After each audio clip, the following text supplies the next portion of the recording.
Bonjour à tous. Tout d'abord, permettez-moi de vous présenter mes meilleurs vœux pour cette nouvelle année. Je souhaite à chacun une bonne santé en cette période un peu compliquée et également de multiples réussites tant professionnelles que personnelles. Pour cette première université du soir de l'année, nous avions prévu de la réaliser en présentiel à Mirmeng, puisque le sujet concerne principalement l'élevage. Le contexte sanitaire de ce début d'année en a décidé autrement. Nous avons préféré enregistrer cette réunion et vous la mettre à disposition sur notre site internet. De ce fait, il n'y a pas d'échange possible immédiat avec vous qui regardez cette vidéo. Ceci dit, vous pouvez contacter nos intervenants directement à la Chambre d'agriculture ou leur envoyer un mail à l'adresse suivante formation@eurelloir.chambreagri.fr. Le thème de l'université du soir nous concerne tous, qu'on le soit éleveur ou pas. En effet, le changement climatique et surtout ses conséquences se font ressentir sur nos exploitations. Les phénomènes climatiques extrêmes deviennent de plus en plus courants, excès d'eau, sécheresse, tempêtes, et nous touchent plusieurs fois par an. En élevage, cela entraîne de nombreuses difficultés, notamment pour l'approvisionnement en alimentation des animaux. Ce nouveau contexte, qui devient de plus en plus prégnant, oblige nos exploitations à s'adapter. Notre université du soir a pour objectif d'apporter quelques éclairages sur le sujet. Tout d'abord, Marc Guillaumin va nous présenter les évolutions climatiques de ces 50 dernières années et surtout nous faire part des projections pour les années à venir. À sa suite, Philippe Loquet prendra la parole pour nous faire un état des lieux des espèces fourragères que l'on peut et pourra cultiver dans ce contexte climatique. Enfin, pour terminer, Patricia Huette approfondira la culture du maïs en silage et pourra nous guider sur les choix des variétés à implanter. Enfin, à la suite de ces interventions, je donnerai la parole à Johan Serrault, élu en charge de l'élevage à la Chambre d'agriculture, qui conclura cette réunion. Je souhaite que cette conférence réponde à vos attentes et je donne la parole à Marc Guillaumin pour qu'il nous fasse un état des lieux du changement climatique. Bonjour, je vous parlerai du changement climatique dans les systèmes fourragers actuels qui peut être nécessaire d'adapter par la suite. Donc, je vous présenterai un historique déjà de ces dernières années, notamment, et puis un petit peu les projections, les prévisions climatiques qu'on peut avoir dans les années à venir notamment. Donc c'est bien l'évolution du climat depuis une cinquantaine ou une soixantaine d'années, depuis 1959 jusqu'à aujourd'hui, et puis l'avenir par la suite. Donc d'abord l'étude du passé et la modélisation de l'avenir, notamment la modélisation de l'avenir avec l'outil Climat 21, entre autres. Donc dans le passé, je vais vous présenter 3 indicateurs qui sont représentatifs du climat qu'on peut avoir sur le département et plus localisés sur Mirmeng. Donc sur l'étude du passé, je vais vous présenter les chiffres qu'on peut avoir sur l'Eure-et-Loir, donc avec 2 outils. Le passé avec l'outil Oracle, donc c'est un outil au niveau régional entre Météo France et les chambres régionales, donc qui ont été développées avec l'ensemble des mesures qui ont été faites sur différentes stations météo, dont une qui était auparavant gérée par Météo France à Mirmeng il y a quelques années, et le nouvel outil qui est pour la prévision de l'avenir Climat 21. Donc en Eure-et-Loir et plus spécifiquement basé sur Mirmeng. Donc à l'avenir, donc là je vous présenterai pas forcément tout de suite sur Mirmeng parce qu'on n'a pas beaucoup d'historique. Les stations météo sur lesquelles on a le plus d'historique sont par exemple Chartres, qui est une grosse station gérée par Météo France. Ici vous avez l'historique de l'ensemble de la température moyenne annuelle depuis 1959. Donc depuis 1959, la température en moyenne n'a fait qu'augmenter depuis ces 59 dernières années. Et je vous ai même présenté sur la fin du graphique les températures de ces 4 dernières années qui n'étaient pas faites dans cette étude Oracle, 2018, 2019 et 2020. Où 2020, on a enregistré à Chartres la température la plus haute jamais enregistrée depuis une soixantaine d'années, avec 11,9 degrés par exemple en 2020. Donc depuis 2021, on a un autre outil pour mesurer les températures, qu'on travaille en partenariat à la Chambre d'agriculture avec Weather Mesure. Donc si on regarde en moyenne, si on fait des moyennes trentenaires, c'est les barres vertes, jaunes et rouges, on a tendance à augmenter. Donc ça s'appelle les moyennes trentenaires, on appelle ça des normales. Donc la prochaine normale, qui est 91-2021, n'est pas encore disponible par Météo France, mais elle ne va pas tarder à l'être. Et donc si on regarde sur ces différentes normales, chaque normale augmente de environ 1 degré plus ou moins. Donc sur 59 ans, on est quand même plus 1,6 degré, notamment d'augmentation. Donc il n'est pas négligeable. Donc, si on passe, donc on a vu les températures, maintenant on voit la précipitation.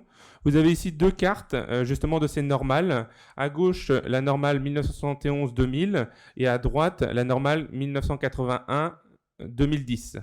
Donc sur ces deux cartes, on a sur la gauche, on voit que les pluviométries, les précipitations annuelles sont plus importantes. Donc sur la partie ouest de la carte, qui est tout le secteur Perche, où on a des pluviométries plus importantes. Et tout l'est et le nord du département, on a des pluviométries un peu plus faibles. On varie entre 580 à 590, donc environ 600 mm. Et sur le secteur plutôt Perche et faux Perche, donc un peu plus de pluviométrie peut-être sur les années avant. Donc on est entre 520 et 820 et 850. Donc voilà, des fortes pluviométries annuelles, mais c'est un historique climatique qu'il y a sur le secteur. Donc on verra les prochaines normales, notamment on a fait cette demande de cette carte à Météo France pour les prochaines normales. Donc si on regarde sur un endroit particulier, si on regarde l'évolution sur ces dernières années, donc là on vous a mis Chartres, dans lequel il y a un grand historique de données. Finalement, on constate peu de différences selon les années. Alors il y a des variations, il y a des années où il y a de fortes pluviométries. L'année la plus forte pluviométrie, c'est 84. L'année la plus sèche, c'est 1976, avec les sécheresses historiques qu'il y a pu y avoir, notamment. Mais entre les deux, on n'observe pas de tendance à l'augmentation ou à la baisse de la pluviométrie sur Chartres pour la station météo. Voilà, donc sur le passé, donc sur ces dernières années, donc avec l'observation des années passées. Donc voilà, on a vu la température, on a vu les précipitations. Un autre indicateur important qui est lié en partie à la température, c'est l'ETP. L'évapotranspiration potentielle, c'est l'évaluation des besoins en eau des plantes. Donc plus l'ETP est important, donc c'est l'eau qui est évaporée par un gazon notamment, et plus les besoins en eau sont importants, plus ces ETP est important. Et donc là on a l'ETP total sur l'année, cet ETP total sur l'année. Donc je vous ai pas mis les dernières années parce que c'est une synthèse au niveau de la région, donc c'est un petit peu plus compliqué à retrouver ces indicateurs ces dernières années. Mais depuis 59 ans, la tendance est vraiment une augmentation de ces ETP, et avec les normales 61-90 qui étaient plus faibles, 71-2000 qui étaient encore plus importantes, et après 81-2010 qui sont encore plus élevés, et avec les prochaines normales qu'on aura, elles seront aussi également encore plus élevées. Donc des besoins en eau des plantes qui sont plus importants, mais notamment l'été. C'est surtout sur la période d'été et de printemps où cette augmentation est plus importante.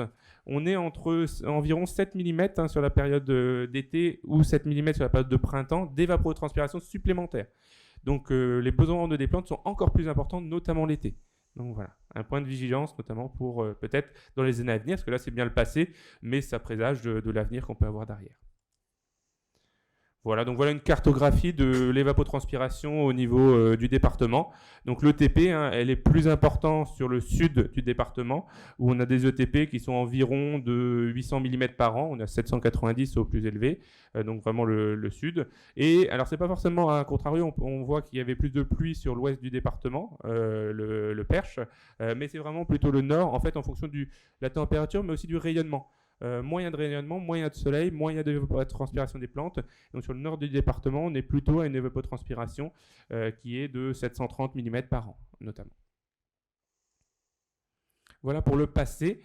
Si on regarde l'avenir, donc les années prochaines, donc on a différents modèles qui prévoient, et notamment l'une des prévisions est basée sur l'outil Climat 21 qui va évaluer les températures, les précipitations ou d'autres indicateurs en fonction de tout ce qui est changement climatique. Et notamment, le changement climatique, l'une des premières effets, c'est l'évolution des émissions de gaz à effet de serre, par exemple le CO2, et il y en a d'autres entre autres, mais il y a des équivalences en tonnes d'équivalence CO2 qui sont émis par l'industrie, l'agriculture ou d'autres milieux notamment. Et cette augmentation de CO2 a tendance à favoriser le gaz à effet de serre, qui est le plafond de verre qu'on peut avoir au-dessus de nous et qui a tendance à bloquer les rayonnements. Donc les rayonnements du soleil arrivent à traverser cette cloche de verre, le rayonnement remonte, les rayonnements infrarouges remontent vers cette cloche de verre, entre guillemets, et sont réémis vers la Terre.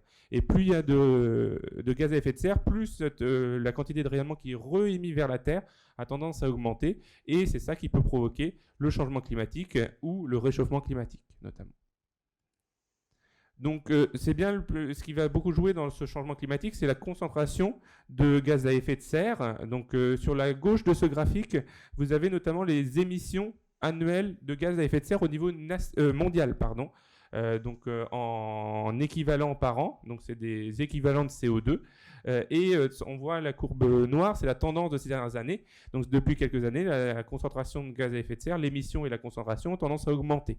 Par contre, on ne sait pas ce que ça va faire dans les années prochaines. Si y a un arrêt d'émissions de gaz à effet de serre, on va avoir tendance à limiter ces émissions, donc limiter la concentration dans l'air et limiter ce réchauffement climatique, par exemple.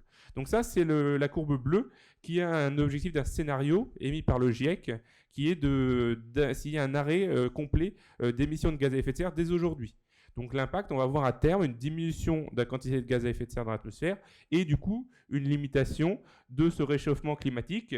La courbe bleue, elle arrive sur la droite, vous avez 0,9 à 2,3 degrés. Ce serait l'augmentation de la température qu'on va avoir dans les années prochaines, donc elle serait limitée. Il y a eu en 2015 la COP 21 de Paris qui a défini un scénario climatique dans lequel l'objectif c'est de limiter à 2 degrés la hausse des températures. Donc le scénario qui correspond, c'est-à-dire qu'on va un petit peu se limiter dans l'émission de gaz à effet de serre, mais on n'arrête pas totalement. Donc on réduit. La volonté mondiale, c'est d'améliorer les pratiques et du coup de limiter un peu l'émission de gaz à effet de serre sans arrêter totalement. Et donc sous ces modèles-là, on va voir dans les prochaines années, l'émission de gaz à effet de serre va continuer à augmenter et va diminuer par la suite. Et c'est le scénario en jaune, orange. Et après, vous avez deux autres scénarios. Donc, je vais prendre le plus haut, le plus élevé, le rouge. C'est si on continue au même rythme qu'actuellement. Alors, non lié au Covid. Hein. Ces simulations ont été faites avant la période Covid, notamment. Donc, si on enlève cette période de Covid, si on continue d'augmenter les émissions de gaz à effet de serre, comme ces dernières années, on pourrait arriver, d'après le GIEC, à une augmentation de la température entre 3 et 5 degrés. Donc voilà, donc sous ces conditions-là, continuer à augmenter les émissions. Donc aujourd'hui, tous les résultats que je vais vous présenter sont basés sur le scénario RCP 4.5 qui prévoit de limiter l'augmentation à 2 degrés. La COP21 a été beaucoup remis en question, pas forcément au niveau français, mais au niveau mondial, notamment les États-Unis. Donc est-ce que c'est le scénario qu'il faudrait privilégier ou est-ce qu'il faudrait plutôt privilégier un autre scénario plus pessimiste, qui est un scénario intermédiaire, le RCP 6 ? On ne sait pas les politiques mondiales qui vont y avoir dans les années à venir. Donc il faut avoir en conscience que ce que je peux vous présenter, entre guillemets, si le scénario de la COP21 n'est pas respecté, ça peut être encore pire, voilà, notamment. Voilà, donc ce que je vais vous présenter, c'est l'outil Climat 21. Donc je vous le présente très rapidement et je vais vous présenter sur les chiffres derrière. Cet outil, c'est des simulations de données météo. Donc des projections, c'est pas de la prévision météo, c'est pas la météo de demain, c'est bien des simulations, des projections, et dans lequel vous avez une période historique de référence dans les années 70 qui a été prédit par le modèle. Donc ça a été comparé aux mesures réellement mesurées, donc vous avez une période de référence, je vais présenter les chiffres qui étaient dans les années 70. Dans ce modèle-là, il y a aussi deux autres scénarios qui ont été prévus. Du coup, si dans les années à venir, autour des années 2030, donc c'est des données météo qui ont été simulées. Donc attention, les années 2030, c'est de 2021, en fait, c'est dès l'année dernière, 2021 à 2050. Et après, vous avez aussi un autre scénario plus lointain qui est prévu. Et donc, on va voir les chiffres qu'on peut avoir autour des années 2080. En fait, c'est entre les années 2071 et 2100. Donc, un peu avant les années 2100. Donc, c'est différentes données météo qui ont été simulées, notamment avec différents modèles. Cette étude a été faite sur 3 sites, Chartres, Mirmeil et Viabon, mais on pourrait très bien la réétudier ou évaluer les choses pour d'autres endroits. Donc, je vais présenter principalement les chiffres sur Mirmeil, notamment secteur plus d'élevage. Donc l'un des indicateurs qui a bougé de manière peut-être le plus important, le plus significatif dans ces modèles et dans les années à venir, c'est l'augmentation de la température. Donc toutes ces données météo simulées nous montrent une moyenne d'augmentation sur Mirmeil de 1,3 degré dans les années 2030. Et encore plus 2,9 degrés dans les années 2080.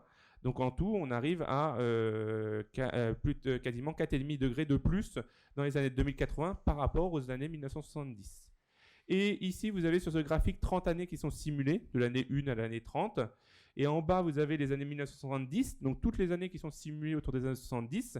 Et la température la plus élevée, finalement, est plus faible que la température la plus faible qu'on aurait dans les années 2080. C'est-à-dire qu'une année considérée comme chaude dans les années 1970, donc avec 10,8 degrés de moyenne sur l'année, finalement, est considérée comme froide dans la période des années 2080. Donc voilà, ça montre bien la hausse de la température.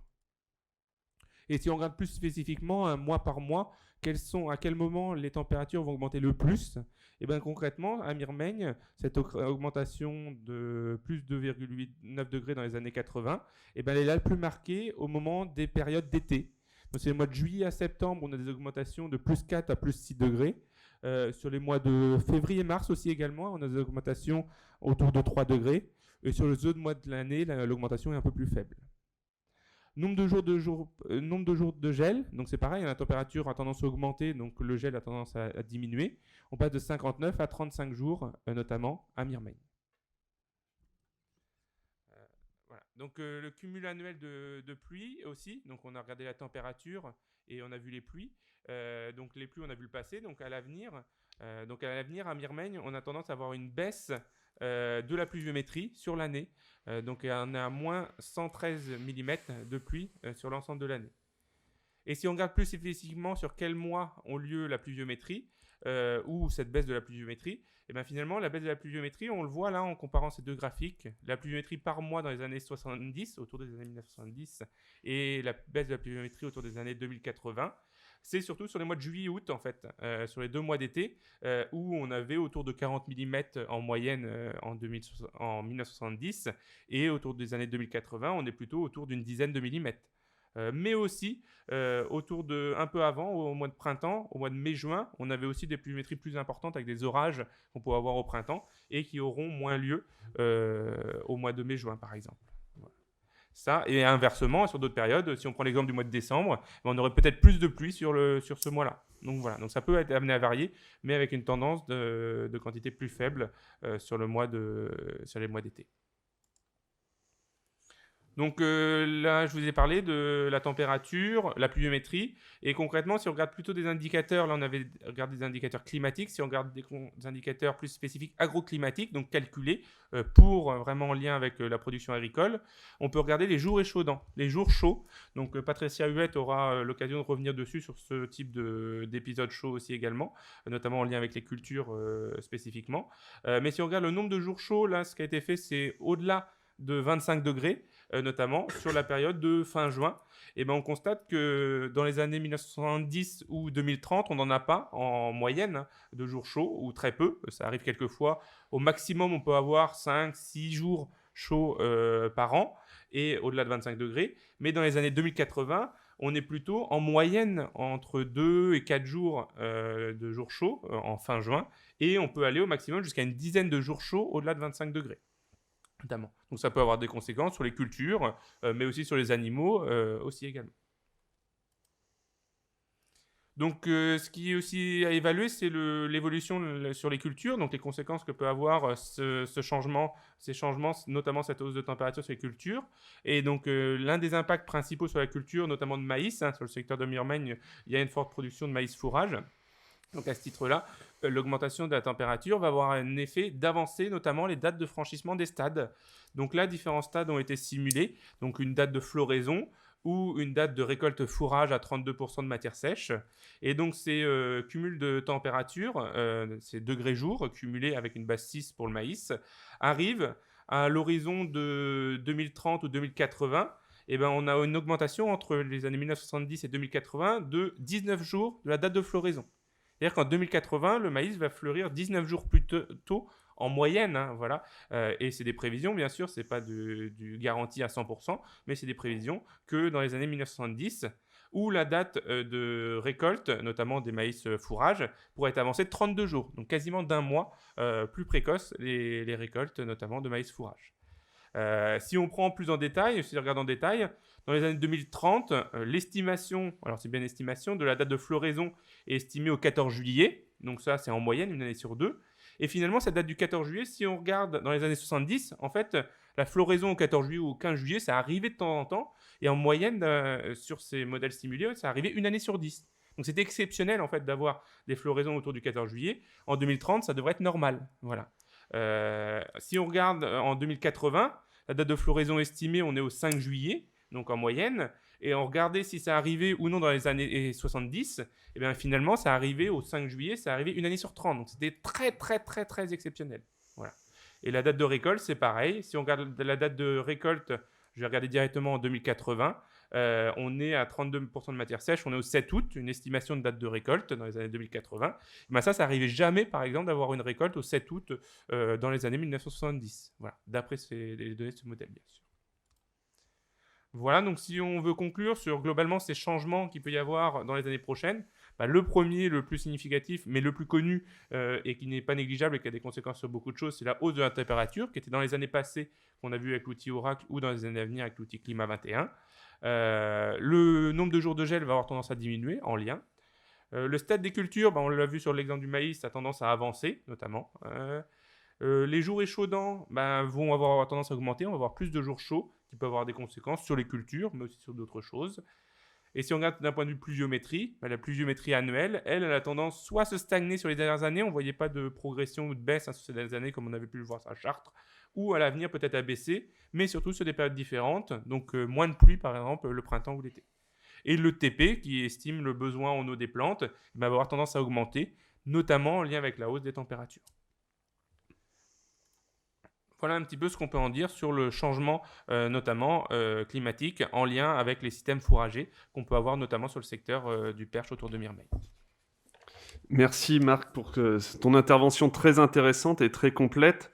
Malheureusement, on n'aura pas de questions du public ni des personnes qui peuvent nous suivre. Du coup, moi j'avais une question. Tu as parlé d'une diminution des précipitations, mais est-ce que le phénomène qu'on est en train d'observer là depuis 2-3 ans, est-ce qu'on peut s'attendre plutôt à une diminution des précipitations, mais aussi ces précipitations seraient peut-être pas concentrées sur des forts cumuls? Est-ce que ça, on a une idée? Alors, on sait pas, on n'a pas forcément d'idée sur si c'est des grosses pluies instantanées ou pas. On parle de changement climatique, je ne l'ai pas cité, mais on parle aussi de dérèglement climatique. Voilà, donc ça, on ne sait pas le citer, le prévoir à l'avenir, en fait, notamment, parce que c'est beaucoup plus difficile à modéliser des épisodes orageux très forts ou pas. Donc les prévisionnistes ne savent pas le dire aujourd'hui. Ce sera peut-être dans les observations qu'on aura à venir. Est-ce qu'il y aura des gros orages à certaines périodes? On sait dire qu'il y aura peut-être plus de pluie l'hiver et moins de pluie l'été. Voilà. Mais on ne sait pas dire si ce sera des gros orages ou des petits orages répartis sur des grandes périodes. Voilà. On parle de dérèglement climatique, mais on peut pas, c'est difficile à prévoir ou à estimer, en tout cas à l'avenir.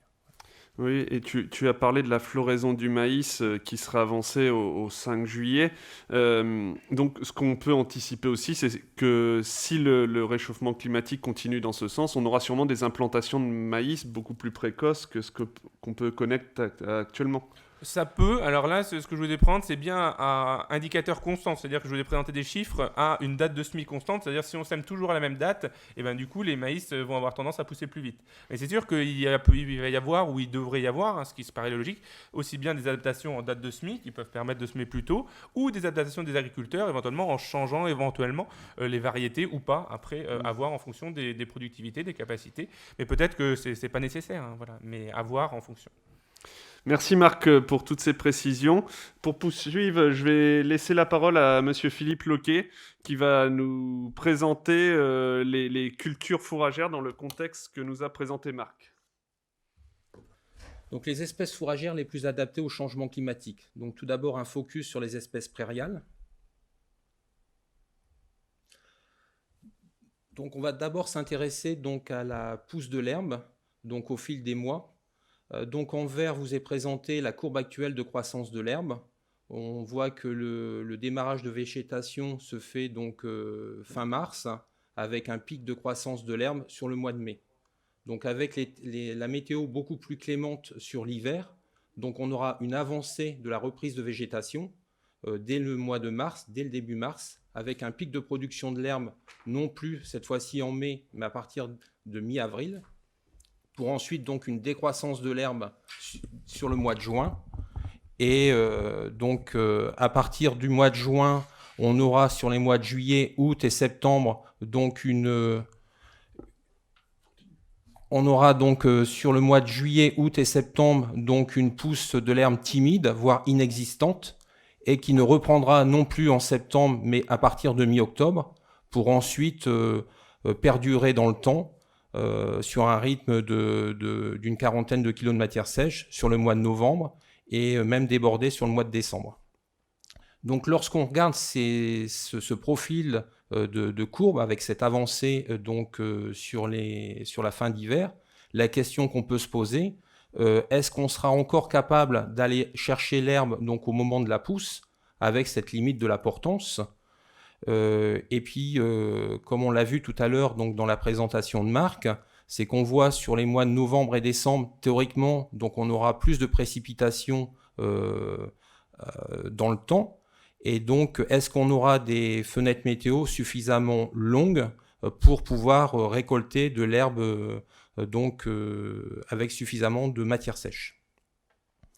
Et puis, deuxième question, c'est est-ce que demain, l'herbe qui sera récoltée au printemps va pas plutôt servir à nourrir les animaux pendant l'été que actuellement donc nourrir les animaux pendant l'hiver?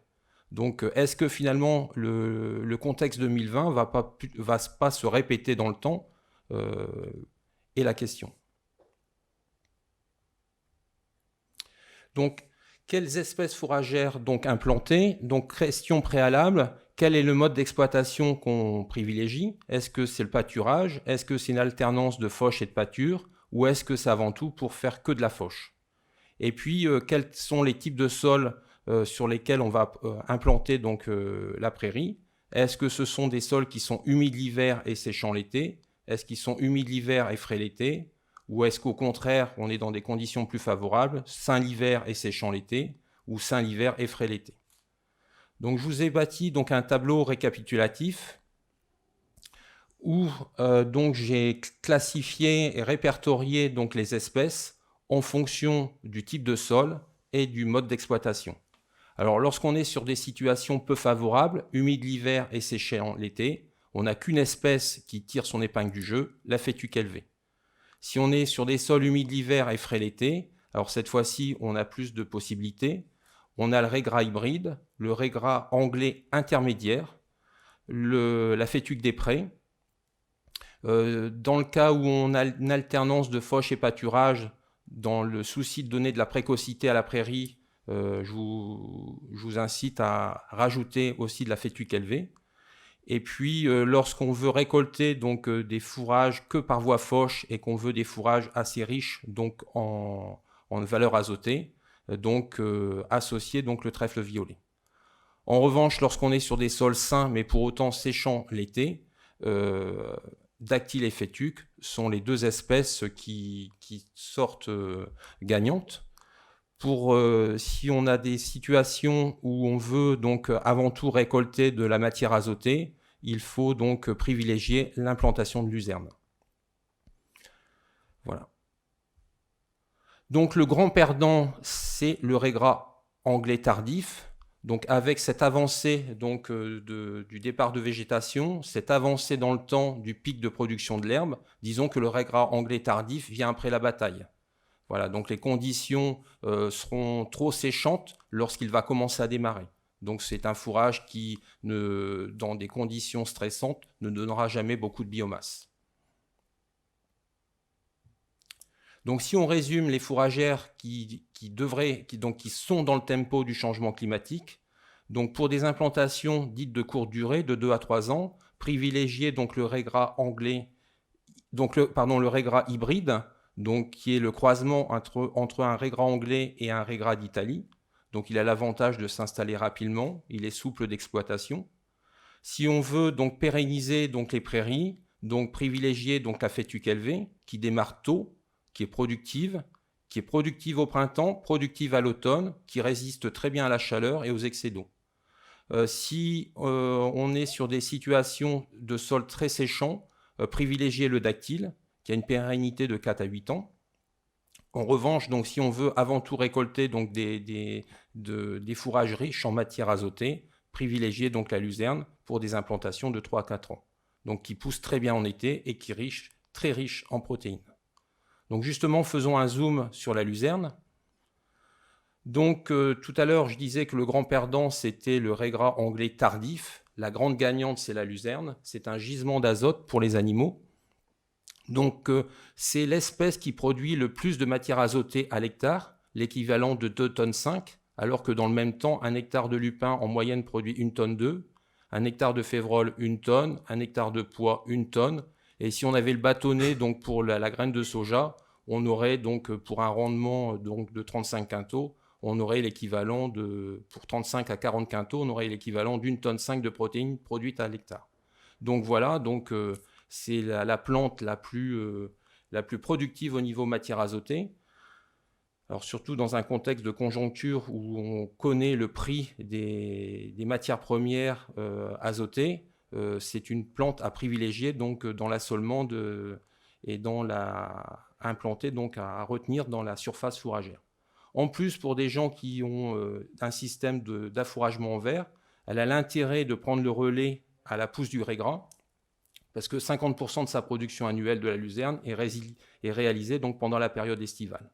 Voilà, donc la luzerne sera la grande gagnante et c'est la plante à retenir donc, dans le changement climatique. Alors, pour optimiser donc, la biomasse récoltée, je vous encourage vivement à diversifier donc, les ressources au sein même d'une parcelle. Donc, disons, dans un souci si on veut implanter donc, des mélanges prairiaux en privilégiant la voie fauche, je vous conseille, c'est d'associer le dactyle, le raiggras hybride et le trèfle violet. Donc, on voit qu'on a une substitution des espèces au fil du temps. Donc, le trèfle violet a l'avantage de démarrer très vite. Le dactyle, en revanche, lui, prend du temps dans son installation. Et donc, ils prennent le relais l'une de l'autre.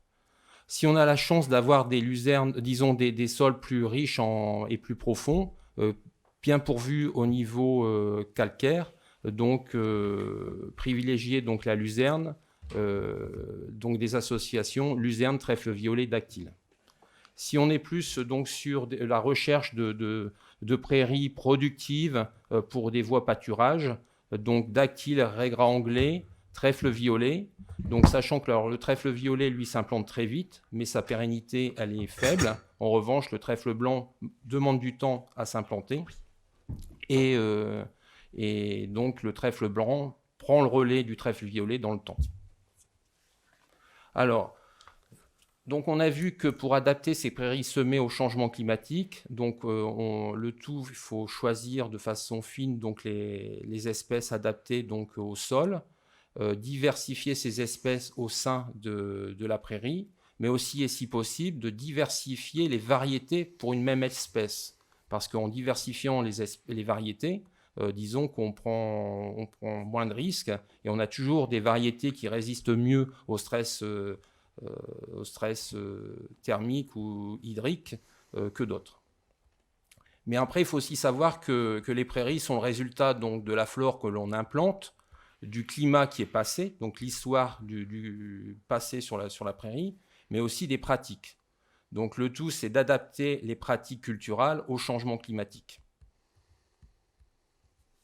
Donc passons en revue donc, les points de vigilance pour des prairies plus résilientes. Alors tout d'abord, je vous encourage fortement à faucher haut pour protéger les racines de la chaleur.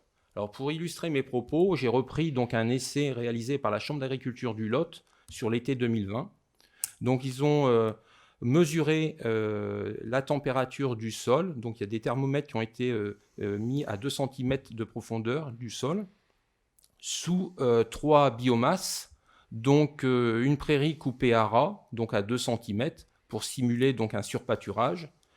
Donc ensuite une herbe coupée à 8 cm et ensuite une herbe donc non coupée pour simuler finalement un stock d'herbes sur pied. En plus, donc, on a donc les couleurs. Hein, donc, vous avez donc l'herbe coupée à ras en rouge, l'herbe coupée à 8 cm donc en orange, et l'herbe non coupée donc en bleu. En plus, donc, il y a et aussi donc figure aussi donc le rayonnement solaire sur le graphique, donc de la station météo la plus proche, et la température maximale sous abri. Donc, on se rend compte que la température maximale relevée sur la modalité herbe coupée à ras est étroitement liée au rayonnement solaire. On voit que la température peut atteindre 60 degrés.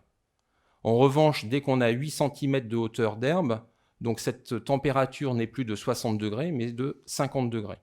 Et en revanche, lorsqu'on a l'ensemble de la biomasse, donc le stock d'herbe sur pied, la température maximale ne dépasse pas les 35 degrés. Donc, tout au moins, tant que l'herbe est verte. Ensuite, quand l'herbe, cette biomasse, ce stock d'herbe sur pied commence à sécher, donc l'effet écran est moindre. Mais pour autant, on voit que cette biomasse est très proche de la température maximale sous abri. Donc finalement, la biomasse permet de faire écran au rayonnement solaire.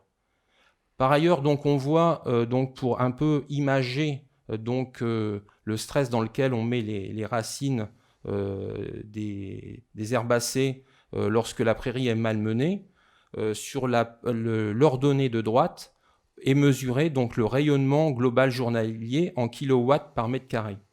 Donc c'est la chaleur qui est emmagasinée par mètre carré suite aux rayons solaires. Donc globalement, chaque mètre carré de prairie emmagasine autant de chaleur qu'un poêle de 8 kW produit en 1 heure. Donc ça permet de bien voir l'inconfort des racines dans lesquelles on met les plantes lorsqu'on maltraite la prairie. Donc, on voit qu'il est important donc, de préserver un minimum de biomasse et d'auteur d'herbe pour préserver les gaines. Donc, et dans les gaines, on a les réserves des plantes, pour préserver les bourgeons des légumineuses et préserver les racines. Donc, du coup, il est important donc, de faucher haut. Et puis, plus on fauche haut, plus les plantes auront des réserves et plus le redémarrage en végétation sera rapide. Donc, autre point, on a vu que l'herbe commence à pousser plus tôt. Donc, et ce, dès le mois de février. Mais pour que ce démarrage de végétation se transforme en production de biomasse, encore faut-il qu'il y ait les nutriments nécessaires à la pousse de l'herbe. Donc, je vous encourage vivement, c'est à apporter donc, des engrais de ferme sur vos prairies dès l'automne, début d'hiver, pour que justement les nutriments soient au pied des plantes lorsque on a le démarrage de végétation. Et puis en plus, donc l'apport de matière organique donc, augmente le complexe argilo-humique et donc augmente la rétention en eau de vos sols. Donc ça sera d'autant plus important justement pour essayer de repousser les limites de sécheresse. Donc on a dit l'herbe pousse plus vite, mais encore faut-il être prêt à faucher vite, donc dès qu'il y a de la portance, ou de sortir les animaux dès que l'herbe commence à pousser. Voilà, donc le tout c'est d'être prêt, être dans le tempo du changement climatique en termes d'organisation de travail. Alors, quand semer grande question. Est représenté donc, sur le graphique donc le bilan hydrique, précipitation moins ETP. Donc avant, donc jusque dans les années 2020, on se rend compte qu'on était en bilan hydrique positif jusque fin mai, et ce bilan hydrique était à nouveau positif à partir de mi-septembre. En revanche, avec le changement climatique, on peut s'attendre qu'on aura donc aussi un décalage, une avancée malheureuse donc c'est-à-dire que dès la mi-mars, on pourrait avoir donc un bilan hydrique négatif et qui pourrait se poursuivre jusque fin septembre. Donc ça veut dire que demain, il faudrait donc les semis de printemps les avancer et en revanche les semis de fin d'été les retarder. Alors la question c'est, par ailleurs, c'est quelle est aussi la place des intercultures courtes estivales, sachant qu'on est en déficit, en bilan hydrique négatif, et sachant que pour qu'une graine lève, il faut un minimum d'eau. Donc on ne va pas détailler ce sujet, mais disons juste en termes de mémoire, c'est de savoir que donc donc il y a un certain nombre de démonstrations qui sont faites chaque année, et retenez que seule l'avoine et le colza fourragé sont les 2 intercultures estivales les plus productives dans le 28 sur le contexte 2019, 2020 et 2021. Voilà. Donc ce sont des espèces qui coûtent peu cher, et sachant que demain, donc, les intercultures estivales de courte durée, c'était déjà un pari, mais ça sera encore un pari il faudra être encore plus joueur demain pour investir dans ce type de fourrage. Alors, consommer. Donc, on l'a vu, c'est qu'il faudrait, donc, pour les semis de printemps, il faudrait semer plus tôt. Donc, avancer les semis donc, sur le mois au plus tard sur mi-mars. Donc, je vous conseille notamment, pourquoi pas, d'implanter la luzerne sous couvert d'une orge de printemps. Donc, l'orge de printemps va protéger la luzerne pendant le temps de son installation et en même temps limiter donc le développement d'adventices. Et en même temps, ça permet donc de limiter la perte de rendement sur la parcelle, parce que pour autant, vous allez récolter donc votre orge en grain, et ensuite donc la luzerne commencera à pousser après la récolte de l'orge. En revanche, si on veut décaler donc les semis de fin d'été plutôt sur l'automne, je vous encourage donc à implanter donc les prairies donc sous couvert de mélange céréales protéagineux. Donc là, pour illustrer mes propos, j'ai repris un essai qui date de 2017. Donc au 8 septembre 2017, donc on avait implanté donc une prairie multi-espèces. Et un mois plus tard, le 11 octobre, on a implanté donc ce même mélange prairial, mais cette fois-ci donc sous un mélange de céréales avec 50 kg de triticale, 25 kg d'avoine, 30 kg de pois et 20 kg de vesse. Au printemps qui a suivi, donc ces 2 modalités ont été récoltées, et donc apparaissent les rendements. Donc il y a eu 2 dates de récolte, le 2 mai et le 27 juin. Donc la modalité prairie, donc on a récolté 5 tonnes de matière sèche par hectare, et la modalité prairie plus métail, 6 tonnes 6. Donc au total, on a récolté 1 tonne 4 de plus dans la modalité prairie sous couvert de métail. Et en plus, ce qui est important, c'est que la prairie seule, globalement, on a récolté 8% de la biomasse était de la flore indésirable, tandis que dans la deuxième modalité, métail, on n'avait que 2% de plantes indésirables. Donc globalement, on bonifie aussi donc, la valeur alimentaire. Alors les mélanges céréales protéagineux, je dirais que c'est le couteau suisse, j'ai souvent tendance à dire c'est le couteau suisse des fourragères. Donc là, c'est le même mélange qui a été, pour un même mélange, il faut savoir quels sont les objectifs de récolte, et savoir aussi c'est quels animaux qu'on veut nourrir avec ce mélange. Si l'on veut nourrir donc des vaches laitières et des chèvres, dans ce cas-là, il est important de récolter donc ces fourrages tôt, donc dès la fin avril. S'il s'agit de nourrir des genisses laitières ou des vaches allaitantes suitées, donc on peut se permettre de récolter ce mélange fin avril, début mai. Si on recherche donc un fourrage pour nourrir des animaux à moindre besoin, là, on peut se permettre de récolter plus tard, fin mai, début juin. Voilà. Alors, autre possibilité pour des systèmes pâturants, donc on a vu qu'ils risquent d'avoir une impasse en herbe sur la période estivale. Donc, si vous souhaitez un minimum de biomasse, je vous encourage donc à implanter du plantain. Donc, c'est une bonne plante relais qui prend justement le relais de la pousse des graminées et des légumineuses pendant l'été. Donc là, c'est en illustration, donc vous avez une prairie à la basoche, donc qui a été implantée en 2019. Et là, c'est une photo donc du mois de décembre. Et donc, ça permet d'avoir toujours des brebis qui puissent pâturer, même au mois de décembre. Alors, on a passé en revue donc les espèces prairiales. Il y a d'autres espèces qui peuvent être très intéressantes. Alors, notamment pour des gens qui recherchent donc des alternatives, mais notamment une fourragère qui permet d'assurer un minimum de rendement en UFL. Donc, vous avez la betterave fourragère. Donc, au niveau rendement UF, c'est une plante qui produit au minimum autant d'UF qu'un maïs, et bien souvent beaucoup mieux. Donc, sauf contexte 2020 avec la jaunisse virale qui a donc perturbé un petit peu le rendement qu'on avait l'habitude de rencontrer. Mais c'est une plante qui est à la fois très appréciée des animaux, qui est appétante, qui est digestible, qui est peu encombrante. Alors le seul inconvénient, c'est le désherbage de cette culture. Donc il faut intervenir plusieurs fois à petite dose pour réussir le désherbage.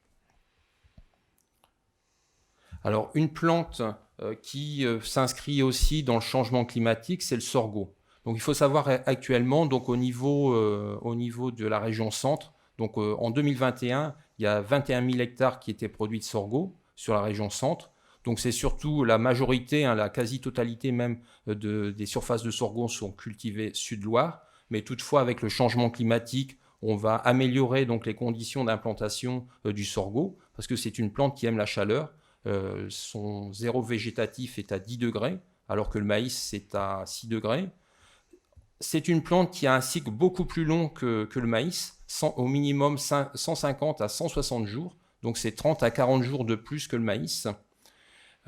C'est une plante qu'il ne faut pas ensiler trop tôt. Il faut savoir que c'est le mois de septembre qui fait son rendement. Il faut savoir aussi que l'ensilage de sorgho n'est réussi que s'il est suffisamment riche en sucre. Or, sa production de sucre se fait en fin de cycle. Alors, pour les gens qui récoltent trop tôt leur sorgho, qui l'ensilent en même temps que le maïs, eh ben, ce n'est pas très favorable. On ne favorise pas donc la bonne conservation. Donc, soit vous cultivez du sorgho monocoupe, soit du sorgho multicoupe. Voilà. Donc, ça peut être une alternative donc, justement au maïs dans le cadre du changement climatique. Alors, pour la plupart des éleveurs, donc, ils ont la surface fourragère, mais ils ont aussi des cultures de vente. Et donc, pour la plupart, donc, ils cultivent toujours du maïs un petit peu, disons, des hectares, des surfaces de maïs dites de sécurité, pour que si, en cas de déficit fourrager, donc à l'automne, ils récoltent plus de maïs. Et donc, ça permet de sécuriser les stocks. En revanche, si l'on veut reconstituer des stocks dès le printemps, rien ne vous empêche d'ensiler donc des avoines, des triticales, des blés, qui, s'ils sont récoltés suffisamment tôt, peuvent être de très bons fourrages d'appoint. Mais il y a aussi donc la possibilité de cultiver l'orge hybride. Alors c'est une orge qui a une capacité de régénérer donc une repousse de plantes fertiles. Donc vous avez une photo qui a été prise au 15 juin 2021, donc sur la commune de Chapelle-Royale. Donc sur le côté gauche, donc c'est l'orge qui a été fauchée au 15 avril. Donc on a récolté 3,2 tonnes de matière sèche. À droite, c'est cette même orge, donc l'orge hybride Ivido, qui n'a pas été fauchée. Donc toutes deux ont été récoltées en grains. Et la différence de rendement, c'est de 22 quintaux. Alors pour les éleveurs qui ne souhaitent pas trop augmenter donc leur surface fourragère, ça peut être une alternative justement pour éventuellement reconstituer des stocks si nécessaire donc dès le printemps. Donc après, il reste que le maïs, c'est une plante fourragère qui reste importante dans les systèmes fourragers des éleveurs de ruminants en Eure-et-Loire.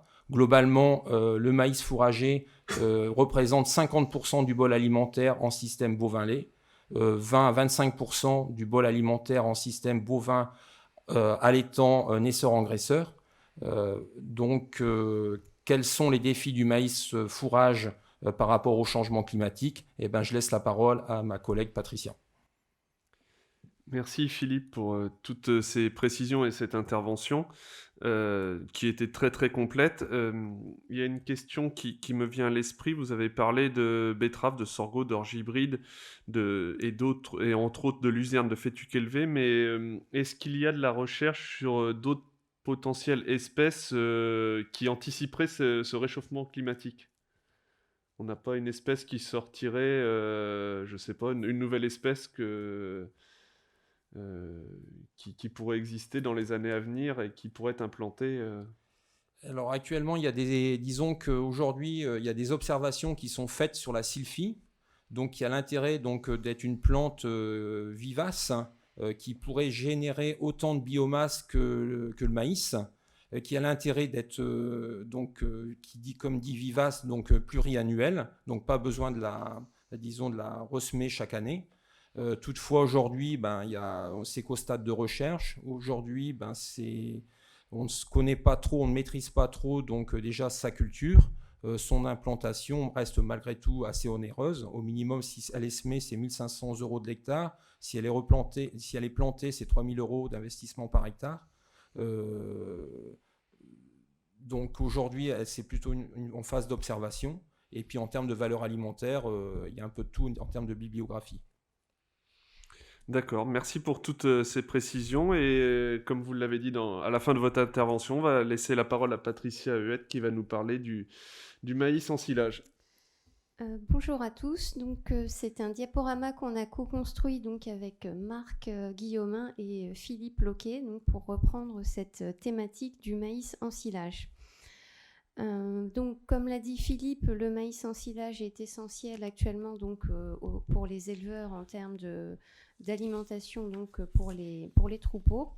Il doit faire face au changement climatique. Et face à ce changement climatique, quels sont les postulats de départ et les objectifs recherchés? C'est toujours viser une récolte en silage à un taux de matière sèche entre 32 et 35%, qui est le taux qui est le meilleur compromis rendement, bonne valorisation pour les animaux, aussi bien en termes d'ingestion que de valeur et surtout de digestibilité.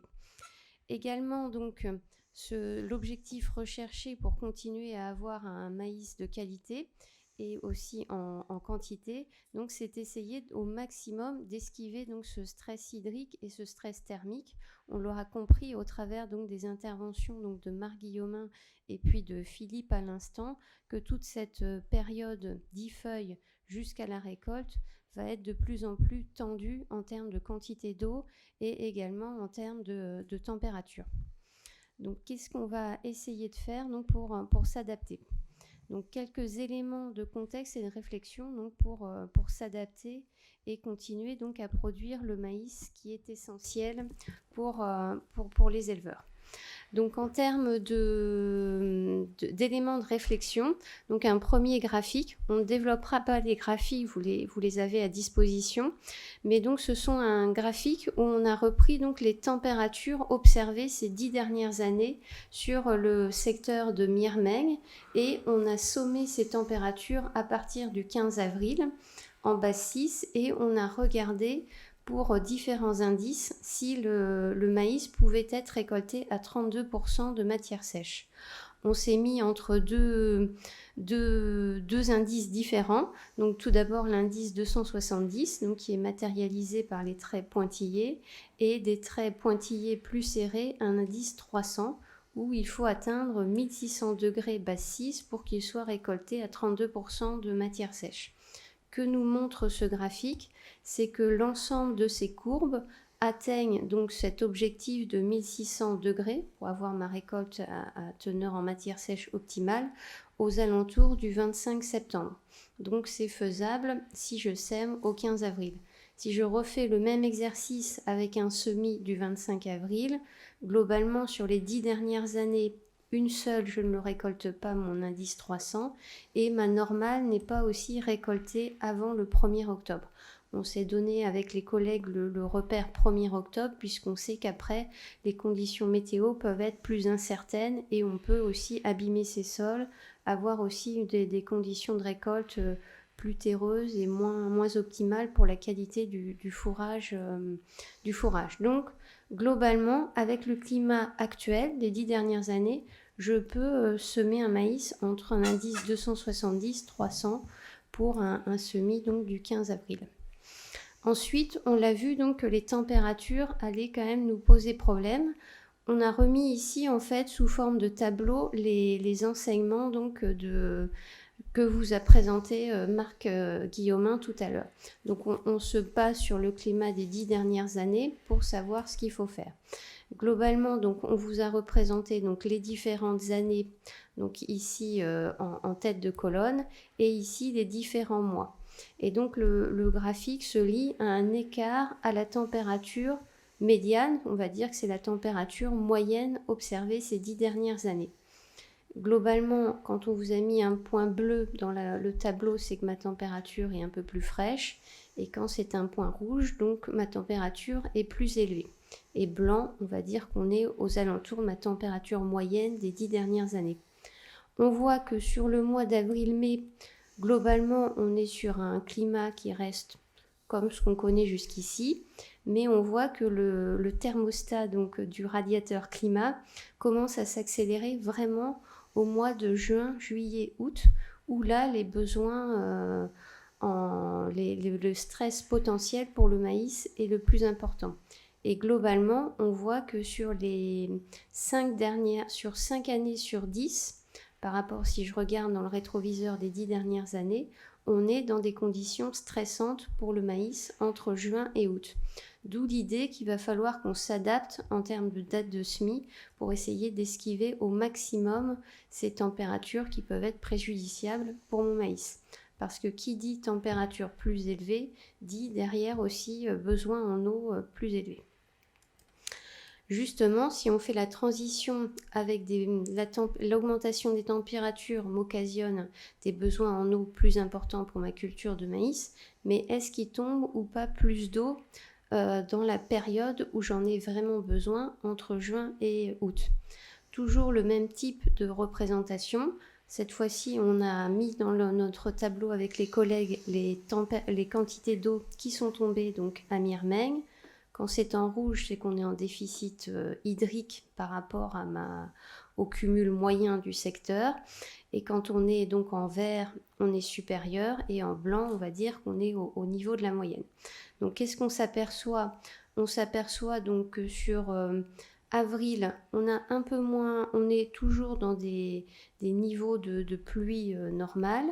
Mais on est à peu près pareil, mais on voit que le mois de juillet est quand même en tendance plus sèche, surtout donc sur 3 des 4 dernières années, et le mois d'août est à peu près au niveau de la normale, mais il faut quand même se rappeler que le mois d'août, il ne tombe que 37 mm, donc bien loin des énormes besoins de la plante à cette époque-là. Donc globalement, on voit que mai-juin sont plus arrosés, juillet où c'est vraiment une grosse période pour le maïs est plus sec, et août à peu près au niveau de la normale, mais qui reste quand même un cumul relativement faible. Au niveau, donc, Marc Guillaumin, on a parlé des températures échaudantes. Lui était resté sur le point des 25 degrés, qu'on utilise surtout en céréales. Mais si on fait une focale un petit peu plus zoomée sur le maïs, on voit qu'entre juillet et août, donc les nombres de jours où les températures sont supérieures à 30 degrés, on voit que globalement, donc, ça a tendance à augmenter. On vous les a représentés donc, sur le graphique.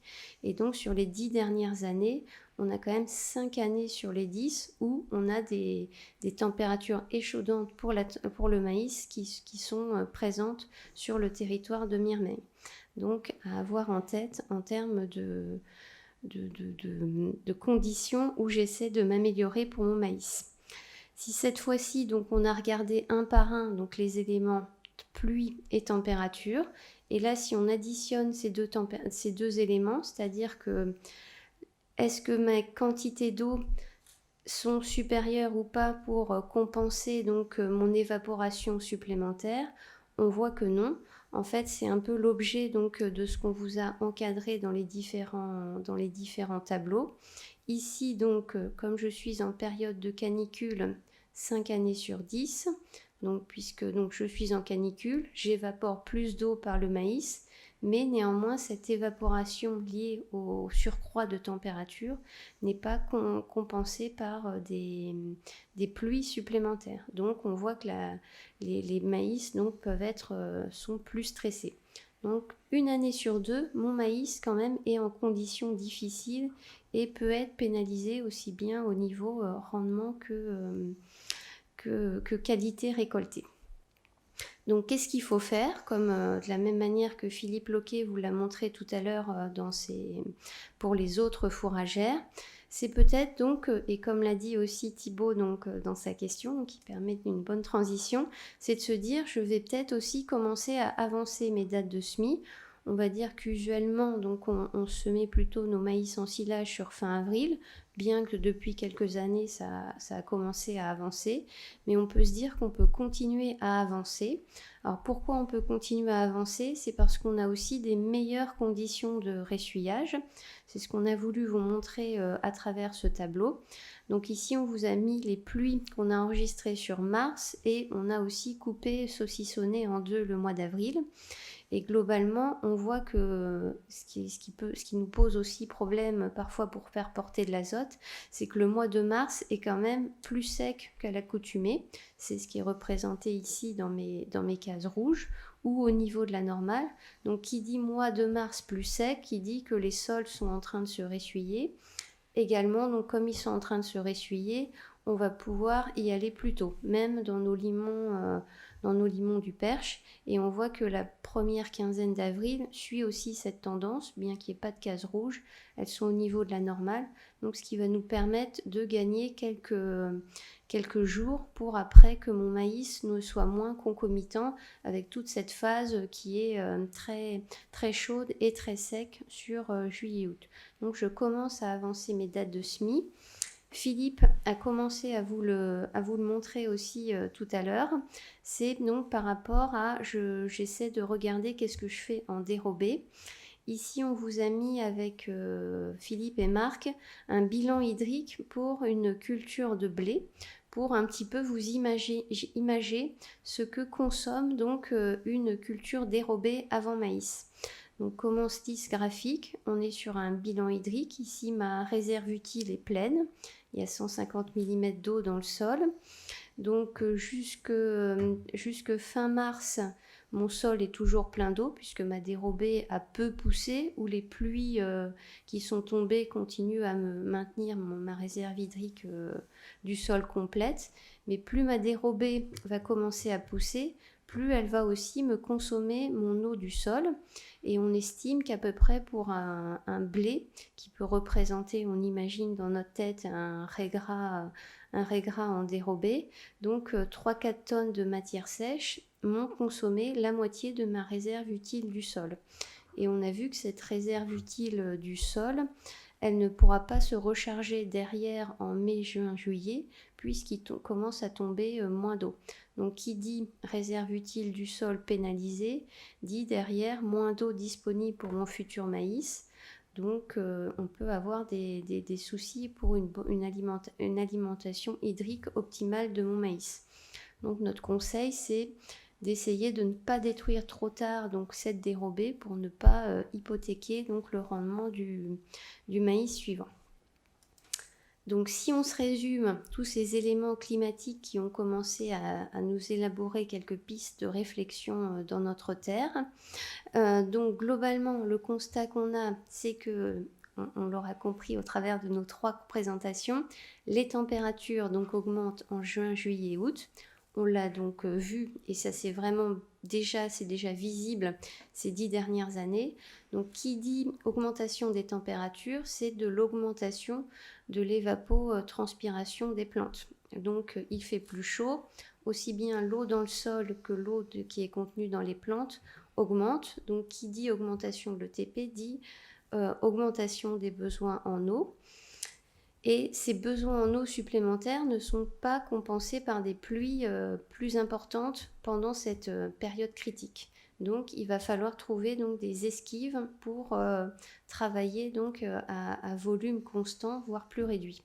Donc qu'est-ce qu'il faut faire? Donc, si je fais une dérobée avant mon maïs, pour justement pallier des besoins précoces ou pour aussi équilibrer ma ration alimentaire, je vais essayer donc de de déclencher cette date de récolte de ma dérobée, donc pas trop tardivement pour ne pas hypothéquer mes besoins de mon maïs suivant. Également, donc, ce sera à mettre en fait un petit peu plus en hauteur, en essayant donc de qualifier les bénéfices-risques entre mon volume, ma qualité de dérobée, et derrière le volume qualité donc de mon maïs que j'ai besoin à l'échelle de mon bilan global fourrager. Bon, c'est des calculs que vous faites en routine avec Philippe. Également, donc, ça sera à se dire, il y a cette date de récolte de ma dérobée, mais c'est également, j'essaie de calculer quelle part de mon futur maïs où je vais mettre une dérobée pour ne pas mettre tous ses œufs dans le même panier, comme on vous a indiqué dans le diaporama. Donc, avoir une partie de mes parcelles où je pars dès le semis de mon maïs avec une réserve utile complète. Ensuite, si on fait maintenant la focale sur mon maïs proprement dit, qui était la question posée, on voit avec les éléments climatiques actuels qu'on peut commencer, donc on peut augmenter donc les dates de semis du 15, plutôt s'orienter vers du 15 avril. Peut-être que plus tard, on ira encore un peu plus précocement dans les dates de semis. En fait, l'idéal, ce serait donc de semer. Le maïs met à peu près une dizaine de jours à lever. C'est si une forte période de chaleur est annoncée, j'essaie d'anticiper mon semis de maïs d'une dizaine de jours. Donc, pourquoi donc viser cette date de semis plus précoce? C'est parce que maintenant on a des qualités d'implantation qui le permettent, liées à des ressuyage plus précoces des sols. Également, donc, c'est essayer de s'échapper donc, du régime des pluies moins important en juillet-août, et également de cette demande climatique qui est quand même de plus en plus importante pendant l'été. Également, quand vous êtes en système fourrager, malheureusement, le fait d'avoir des fois des récoltes tardives ou également des épandages de matière organique à des périodes où les sols sont moins portants, des fois ça vous provoque aussi des problèmes de structure de sol. Et qui dit problème de structure de sol, les racines du maïs derrière auront moins la possibilité d'aller chercher toute l'eau disponible dans le sol. Donc, il faut vraiment mettre toutes ses chances de son côté pour ne pas avoir des plantes qui soient le plus sensibles ou le plus exposées au stress hydrique. Également, dans la première diapositive, on a commencé à parler indice donc, de maïs. Néanmoins, l'année de le climat 2021 nous a remis un petit peu de l'église au centre du village. Il faut quand même rester sur des indices raisonnables. Et au-delà de parler indices, qu'on discute beaucoup avec Philippe Loquet, c'est aussi rester sur des bonnes qualités alimentaires. Enfin, c'est vraiment notre leitmotiv. Et de se dire donc indice raisonnable, c'est vraiment quelque chose qui est autour de 270-300. On voit qu'avec les données climatiques actuelles, ça passe et c'est récoltable aussi donc dans des bonnes conditions, au plus tard sur fin septembre. Et donc ce qui laisse derrière de pouvoir implanter correctement un blé derrière. Également, donc, les semenciers ont fait un énorme travail vis-à-vis de la tolérance au stress hydrique. Donc globalement, il y a des classements entre semenciers et entre variétés pour un même semencier. Donc c'est des informations qu'on a à notre disposition. Donc il faut vraiment aussi jouer là-dessus. Enfin, on voit qu'il y a des plantes qui tiennent bien le choc vis-à-vis donc, du stress hydrique. Également, la récolte, on a parlé beaucoup semis, comment ça se passe au moment du cycle du maïs, mais c'est être aussi réactif par rapport aux dates de récolte d'ensilage. On sait que c'est pas facile parce qu'on est très souvent tributaire d'une récolte par un prestataire, mais on voit que très souvent les récoltes sont faites tardivement et on impacte aussi la qualité de son maïs. On voit que c'est une plante où on aura de plus en plus de difficultés à assurer un volume, donc il ne faut vraiment pas aussi se rater sur la qualité de récolte derrière, puisqu'après ce maïs on l'a pour une année entière. Donc voilà les différents éléments. Et donc, pour aller plus loin par rapport aux éléments qu'on vous a tous les trois présentés, donc dans le diaporama de Philippe Loquet, il y avait donc ce logo herbe et fourrage. Vous trouvez beaucoup d'éléments présents donc sur le site internet d'Herbe et Fourrage. Et également, donc chaque semaine, il y a une petite lettre d'information qui est très intéressante et qui donne beaucoup d'éléments donc sur ce côté changement climatique. Et aussi, pendant la période estivale, on rédige donc un avertissement maïs fourrage également pour vous aider, pour piloter au mieux donc votre date de récolte. Je vous remercie pour votre attention. Merci Patricia pour ton intervention toujours très claire et très objective. J'ai pas de questions à te poser. Tellement tu as été clair, donc voilà, si besoin, n'hésitez pas à envoyer votre question par mail à l'adresse qui s'affichera plus tard, qui va vous être affichée à la fin du diaporama. N'hésitez surtout pas si vous avez besoin de précisions sur les interventions qui ont été faites.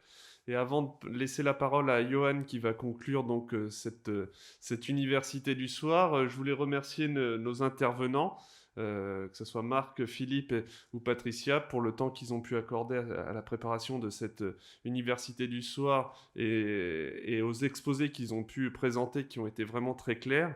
Je remercie aussi l'équipe technique des universités du soir qui ont permis la bonne réalisation de cet enregistrement. Et puis, surtout, je le répète une nouvelle fois, n'hésitez pas à poser toutes les questions qui vous semblent nécessaires à l'adresse mail formation@eure-et-loire-chambagry.fr. Et puis, si besoin de précision, n'hésitez surtout pas. Johan, je te laisse la parole et je te laisse conclure cette réunion. Bonjour à tous. Marc nous a fait une rétrospective un peu sur l'évolution du climat depuis ces 30 dernières années, avec une prospection sur les années jusqu'à la fin du siècle. Donc il est très clair que l'on subit des évolutions climatiques avec un réchauffement notable. Toutefois, il ne faut quand même pas confondre climat et météo, puisqu'on a vu avec la météo de 2021 qu'on peut encore connaître des années fraîches et plutôt humides, donc ça a été très très favorable cette année pour nos productions fourragères. Et donc le maître mot, je pense, qui ressort de cette présentation, c'est quand même savoir s'adapter, adapter nos pratiques, et puis avoir de l'opportunisme pour saisir toutes les opportunités. Philippe nous a présenté quand même une évolution des dates de récolte possibles, que ce soit en pâturage ou en récolte, avec une pousse de l'herbe qui va être avancée dans le temps, une période estivale qui sera peut-être un peu moins propice aux productions fourragères, et puis un retour à l'automne de productions qui vont permettre des pâturages des prairies. Et puis s'adapter, c'est aussi adapter nos cultures de fourragères. Philippe nous a présenté plusieurs possibilités en fonction de notre terroir. Chaque parcelle, chaque exploitation est différente, donc il faut bien adapter nos cultures fourragères et nos espèces cultivées à notre terroir. Et puis diversifier les sources fourragères, je pense que c'est aujourd'hui important pour pouvoir être résilient face à ces évolutions climatiques. Pour pouvoir tester, il y a un programme RP Fourrage qui est mis en place dans la région depuis une dizaine d'années maintenant, où beaucoup d'essais sont réalisés. Donc si vous avez des questions, je pense, ou des interrogations sur des nouveautés, les conseillers qui travaillent à ce programme RP Fourrage ont beaucoup de données et je pense sont aptes à vous répondre à toutes vos questions pour tester tout ce qui est possible et les nouveautés fourragères que l'on peut mettre en place. Voilà, je pense que c'est les gros thèmes à retenir de cet après-midi. Merci à tous.